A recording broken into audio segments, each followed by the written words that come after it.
Awesome. All right. Well, welcome everybody to the Weiss Financial Training. And my name is Matt Corey with the North Country Library System. And Weiss Financial is a little bit more of a complex sort of financial resource that we offer. And so this is something that I'm personally familiar with. So hence why I like to teach this one. But yeah, just like any of the online resources that NCLS provides, you can go to ncls.org, and on the right-hand side is that resource. For today, it's Weiss Financial Ratings. Yep. The login for this one just asks for the library card number and PIN, as do a few of our other resources. I've already logged in, so it didn't ask me for my library card number and PIN. But here we are. This is Weiss Financial. What they do is they look at it's a lot of financial information. A lot of it they offer is just kind of some basic tools and everything to kind of inform you about financial education. And then what they also have, and the main reason why we have the database, is up-to-date information and ratings regarding stocks, mutual funds, exchange-traded funds, banks, credit unions, insurance companies, and they also have a special Medigap tool as well. So for those who log in, if you want to create a personal account, this gives you the ability to set email alerts with some of the stocks or mutual funds or ETFs, exchange-traded funds that you follow. You can create your own watch list and basically just get some up-to-date information about some of the, again, about the stocks or whatever you want to choose to follow. On the homepage, you'll just find some general kind of news sort of information. They pick a stock of the day. Of course, when you see the green letter or yellow or red, that is how they rank their how they rank the different or grade the different stocks and things out there. Green is typically a buy, yellow is hold, and red is sell. Okay. And of course, some more recent articles that are financial based that people might be interested in too. Okay. So let's start at the top here. Kind of like what I was saying is for people who are, I will preface this session with there are a lot of terms that I might say that you might not be familiar with. But for people who are interested in this information, they'll be familiar with the jargon. And not only that, but a lot of this information is typically behind a paywall. And the people who are familiar with this sort of information or are looking for this sort of information also understand and recognize that information is typically behind a paywall. So like Yahoo Finance or Motley Fool or any of those kind of financial stock ETF analysis companies, again, you have to pay a monthly fee or an annual fee to access their more other upgraded information there. So we can start with stocks.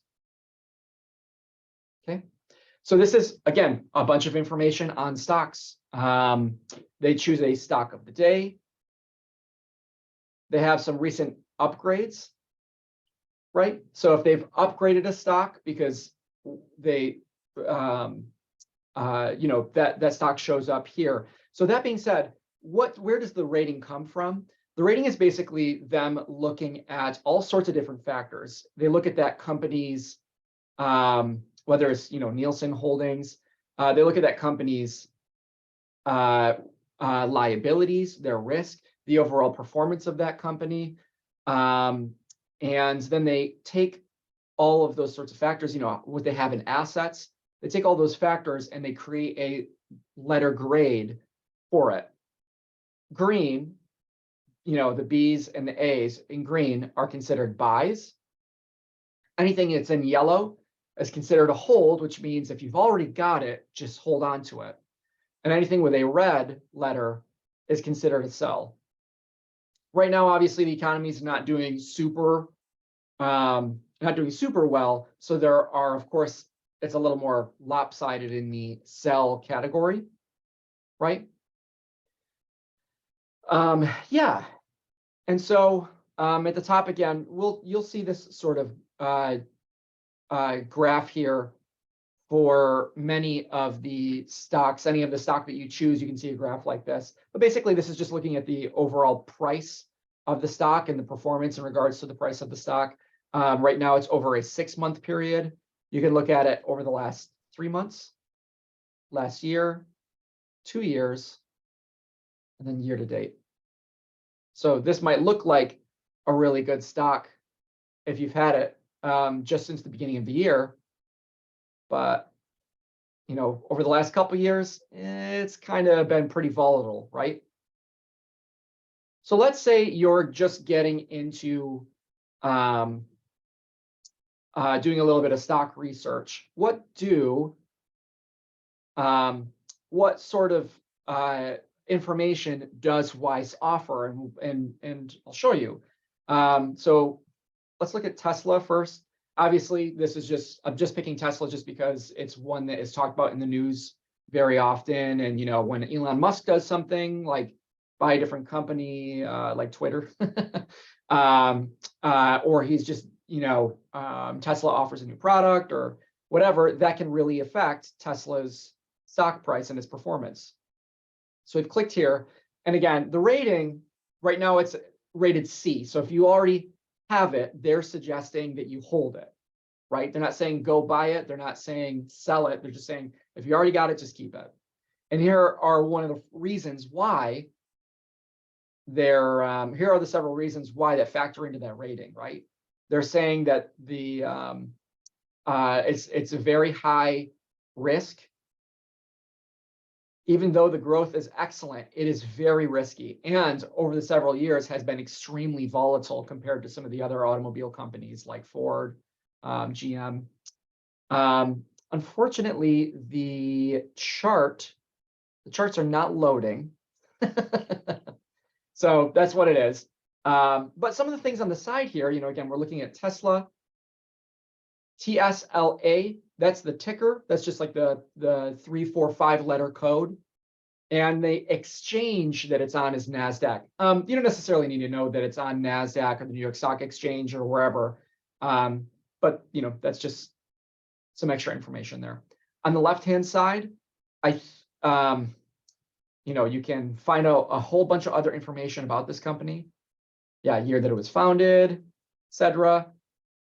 I think the most interesting thing here, though, so we've got price history.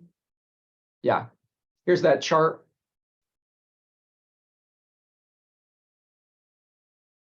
Okay, so you can see here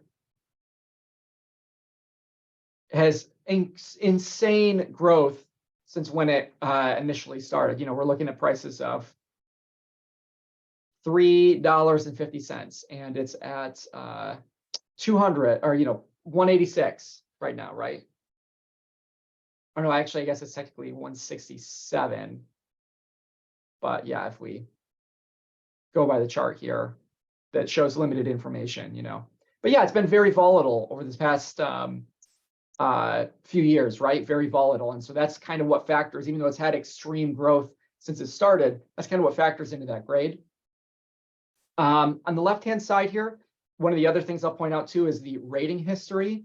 And again, Weiss Financial really analyzes all of a company's, again, the total risk. That risk is based on its liabilities, the assets, how much debt that the company has, how much it's doing in actual sales, how profitable it is, things like that. And so the rating history is really cool because we can kind of see, if we go all the way back here's all the way back to 2014, we can kind of see that it has actually been and this takes a really long time for any company, but has made some progress to become a bit more of a healthier company, right?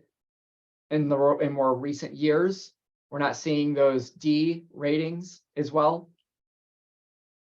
And as an average consumer, Tesla being a company that's in the news a lot, that kind of makes sense, right? Probably didn't know much about Tesla. They're probably when you're a company that's just starting out, you have a lot more debt to try to be profitable. So that is good to see that they're making some progress. And obviously, again, the stock has performed wildly, but that doesn't necessarily mean that there's not a lot of risk involved with the stock like that.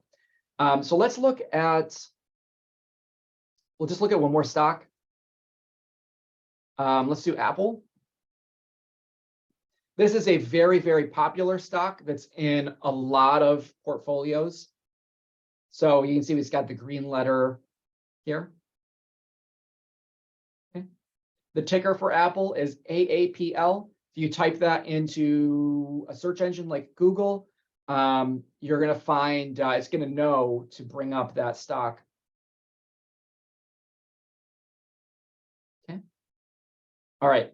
So again, here's kind of the basics here, right? So the growth has been excellent. The risk is fair. It's less risky than Tesla, like what we were just seeing. And some other items here, excellent, fair. Dividend is weak. What a dividend is simply owning the stock. At different points, the company will actually pay you just for owning the stock. But usually that is a very, very, very tiny amount for simply owning the stock. On the left-hand side here, we can go to the price history. And again, this one has performed a little more steadily, especially since the economy's kind of been recovering since the beginning of the year. You'll find a lot of these bigger stocks, Tesla, Apple, that are in a lot of portfolios, have started performing a lot better since the beginning of the year. So it's at that 167 right now, and was around $125-ish at the beginning of the year. So definitely recovering, but you'll see over the last 2 years, lots of volatility. And again, we went through the pandemic. Things ramped up after, things dipped in 2020, then ramped way up, then kind of readjusted for that growth that was not sustainable growth, right? On the left-hand side, again, the rating history is super important. We can see a lot better ratings. It's consistently been a buy since 2014, except for a couple holds here, and then still considered a buy. And again, this one's in tons and tons and tons of portfolios. Okay. Again, there's a lot more that you can look at here and explore. Just really, the balance sheet, for instance, again, understanding what the assets it has are, the liabilities, and again, that's a factor. How much you have in assets compared to your liabilities. That's a factor in where this grade also comes from. Okay, so let's move on to mutual funds. There's basically like pools or baskets of stocks that are managed by companies, and they're typically a lot they're a lot less, because it's a pool of stocks, right? It's a lot less risky, because you'd like to think that the basket, those 10 or 20 stocks, and also too, a mutual fund can have stocks, bonds, all sorts of other kind of securities and stuff in it too, right? But all of those tend to go up over time. You're not going to find a lot of buys. There are sells, but a lot of them are holds. And again, they're holds. A lot of these, you're not expecting wild growth from a mutual fund, right? Like with an Apple or a Tesla, you're not going to get that wild growth. It's just a bunch of financial products, stocks, things like that, securities that just go up a little bit over time when they all average out together. So again, this is why you're going to find these much more in your retirement portfolios, right? Okay.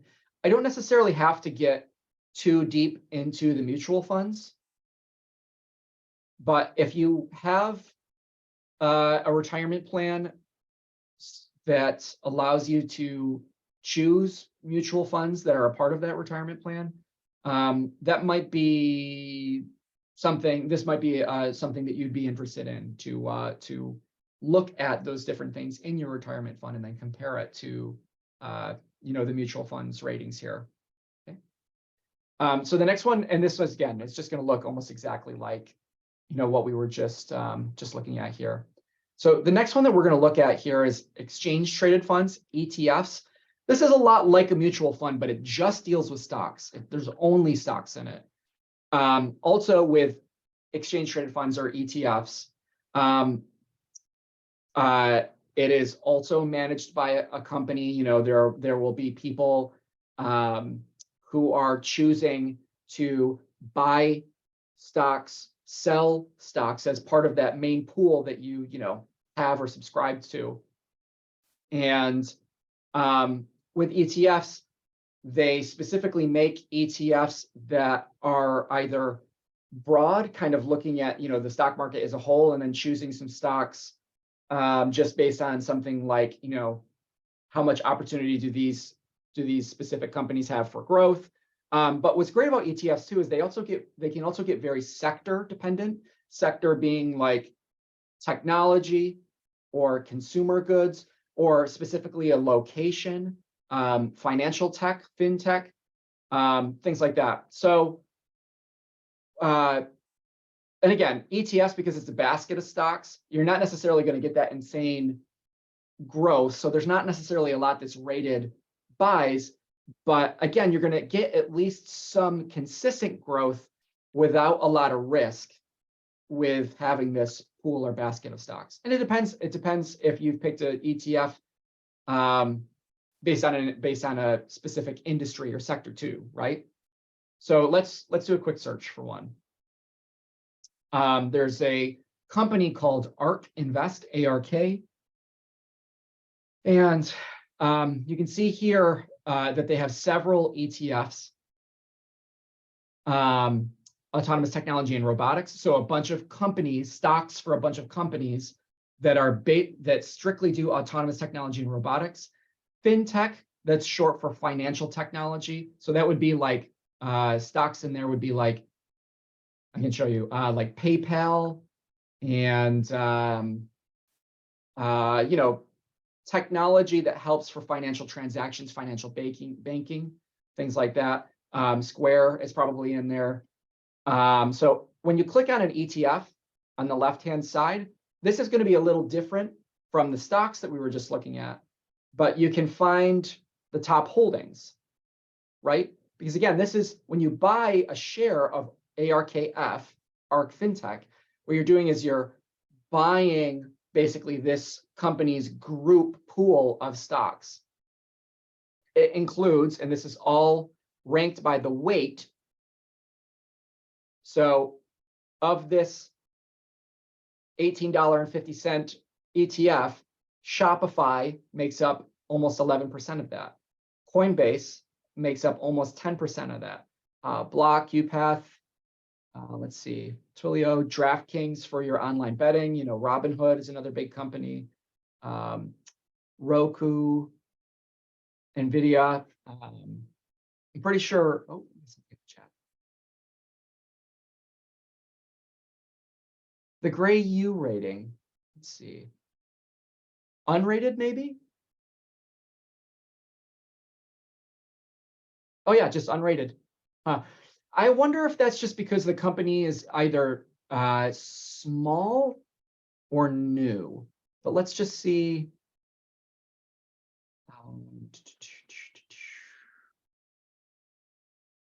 Oh yeah, okay. So it looks downgraded from D to ungraded, basically, for this global E online. Yep. Okay. So we'll just jump back super quick into this one. But yeah, ARK F, their main one is ARKK, which is just innovation. Just like companies that are more innovative. So you're not going to see Coca-Cola in the innovative, basket of stocks, right? So top holdings here in their innovation one would be Tesla, Zoom, Roku, Coinbase. I don't know what Exact Sciences does.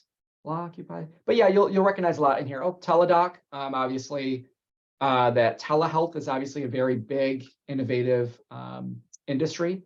CRISPR that does the gene editing.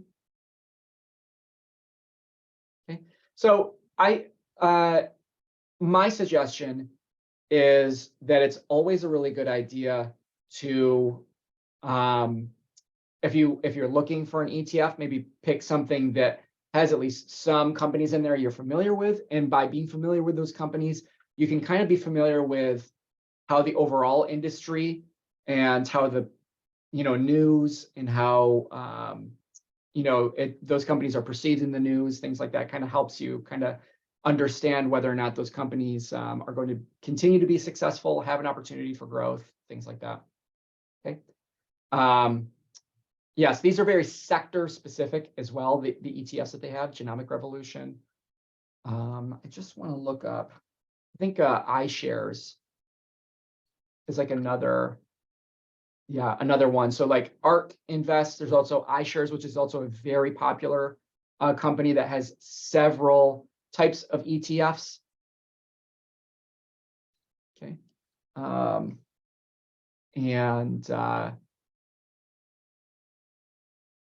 Yeah, okay, so we can move on to ETF from ETFs here. Banks. Okay, so they have rated every single bank. Well, maybe there are some that are not are ungraded in there. But yeah, for the most part, like you can type in any bank in our area, Watertown Savings Bank, Community Bank, and you're going to find it in this database. For some people, this will be helpful when you're choosing a new bank. But for the most part, a lot of people, especially in the news, there's been, Silicon Valley Bank or whatever, they got closed, and there was some other kind of fear that maybe that would trickle into other banks closing. But for the most part, banks are actually rated very highly. And again, this is based on that bank's assets, the cash, the property, everything that it has. Also that bank's, how much it's loaning, right? How much debt it has and how many loans it has compared to the actual amount of assets and cash that it has. So we can do a little quick search here. We can look for Watertown Savings Bank.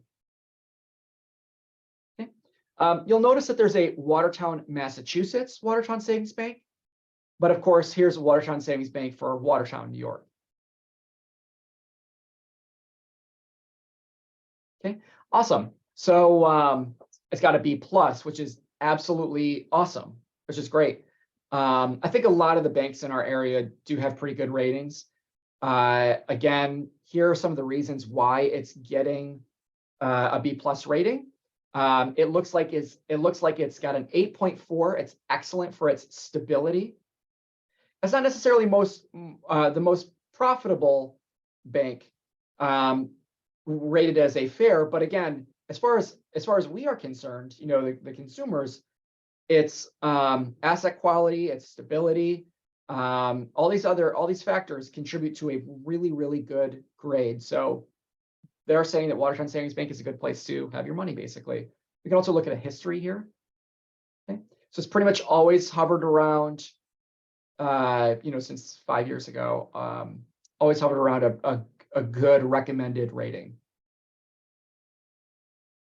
Okay, this one's pretty self-explanatory. Yep, so Community Bank, I believe that's ours here, or that it's the one that's represented here, DeWitt, New York. But yeah, also rated as a B. Pretty awesome to just kind of check and see. Credit unions, again, they're kind of the same idea as the banks. It's a lot like a bank, but they're technically considered a nonprofit. But it's the same idea here. There are a lot of them that do fall within the recommended category. So again, they are stable. They have enough assets and cash compared to, the debt that they have. Again, I won't go too far into this one, pretty self-explanatory. Insurance companies. Now this one, it's the same deal, but it's interesting to see that there are a lot of, the distribution is a little bit different, right?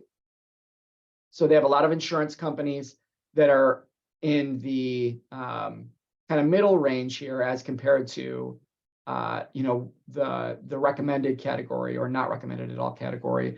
I will say too, from my own research here, it seems like there are a lot of insurance companies that, for instance, life insurance companies do seem to be more highly recommended, but like car insurance companies and things like that are maybe just the whole industry overall is just graded a little bit lower.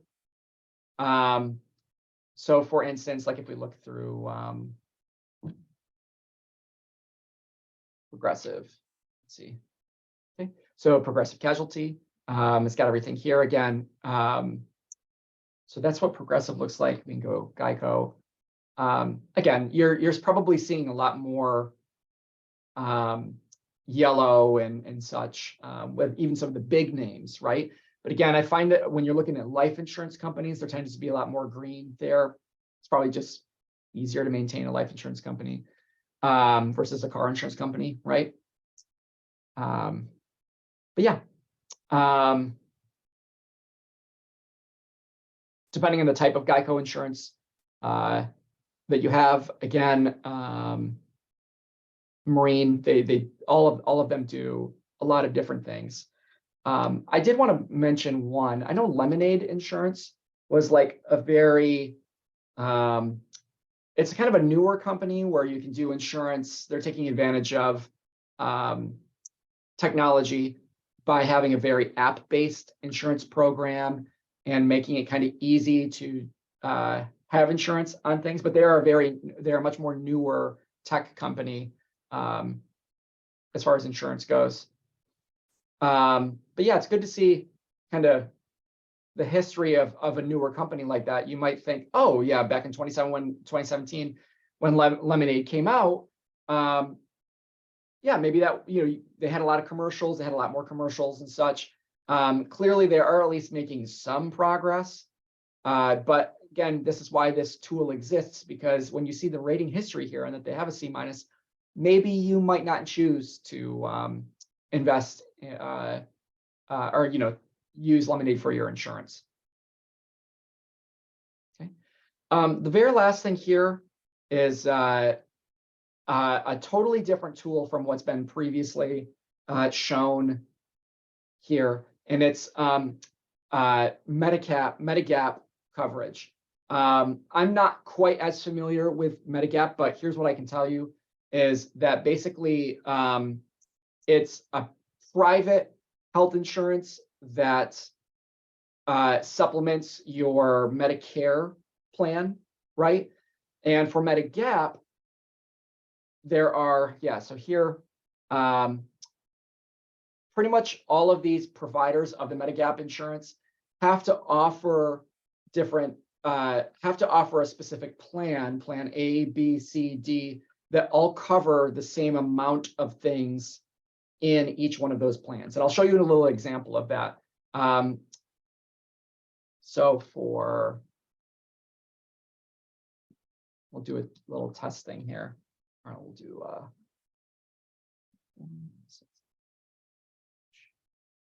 yeah, it's let's say I'm 65.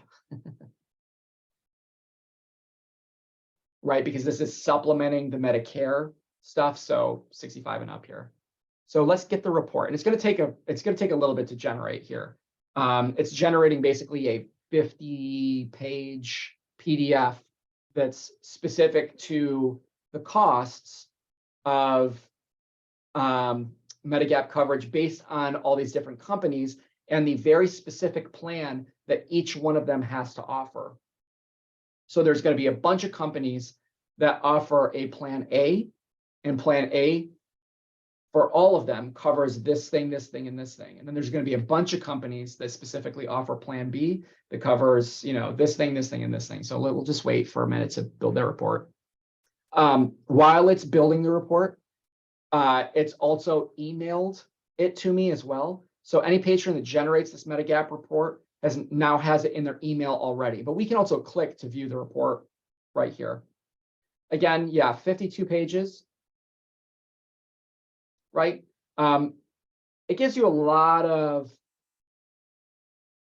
stuff to look at here about plans in general, plans, those Plan A, B, stuff like that. But it's not until, so it's not until page 24-ish, about halfway through the document, that it actually gives you the prices. So Plan A, this is, again, a bunch of companies, if they're offering Plan A, this is exactly what they have to offer. If you stay in the hospital for longer than 60 days, but less than 90, Plan A covers Medicare Part A coinsurance amount of $400 per day and $23 for each benefit period. All information on what Plan A specifically is. On the next page, it gives you all of the companies and their cost in offering Plan A. So it gives you the name of those companies, and it also gives you the safety rating of those companies and their costs, right? So let's see here. So the cheapest one is Transamerica Financial Life Insurance Company. Okay, they have a safety rating of B, and the annual premium is about $1,800. And it doesn't look like there is a monthly premium. You might have to pay that $1,800 in one shot here, right? The next one, United Healthcare Insurance Company of New York, has an A safety rating, and they're offering Plan A for not much more, and they have a monthly premium option, right? They're also the only one in this list that has an A safety rating. I can't tell you exactly what the safety rating is, but considering there is a bunch of Bs and then some that are safety ratings of D+ or lower, there you go. And obviously, again, here's a bunch of other companies offering the exact same thing, Plan A, but at much, much higher premiums. Okay. Now, if you are interested in Plan C or D, whatever, all of that is also in here. So it tells you exactly what Plan B is. And on the next page, it gives you what Plan B costs. Obviously, it's a little bit more robust than Plan A, hence why it's more expensive. But again, it looks like that same company is still a pretty good option, although there's a much bigger difference in cost between Transamerica Financial Life Insurance. Much bigger difference in cost there, about $600 worth. Okay. Again, Plan C, same thing. And then, that United Healthcare with the A safety rating is actually beat out by two companies as far as cost goes. But again, factoring in the safety rating, so yeah. So there's a lot in this packet. Let's see if I can go back here. Yes, so there's a lot in the packet.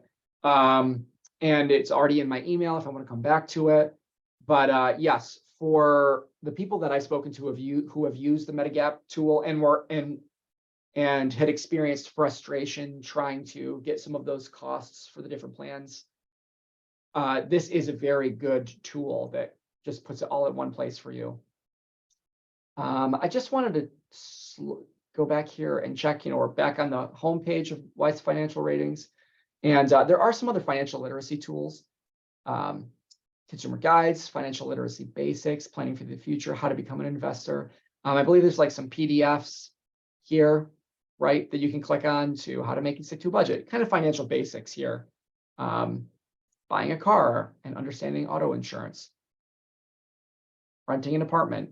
So yeah, there's a lot more here as far as the basics go. But again, the more overall exciting offer that Weiss Financial provides are these ratings on stocks, mutual funds, ETFs, banks, and the alert tool as well. Because again, those ratings and things like that are behind paywalls, and anybody who's into this stuff has encountered those paywalls before. So yeah, I think that's pretty much everything. Does anybody have any questions for me that I can hopefully answer? I don't have any questions, but I've never actually been able to sit through a presentation on this one. So I understand it a lot more now. So thank you. Oh, awesome. Good, good. Yep. Great. All right. Well, in that case, I will end the session, everything. And thank you for those in attendance, but also if you are watching the recording later on and you have a question about this, please feel free to email me and I'll answer your question. So great. Perfect. Thanks, Matt. I appreciate your help with this one. Okay, no problem. All right. See you, everybody. Bye.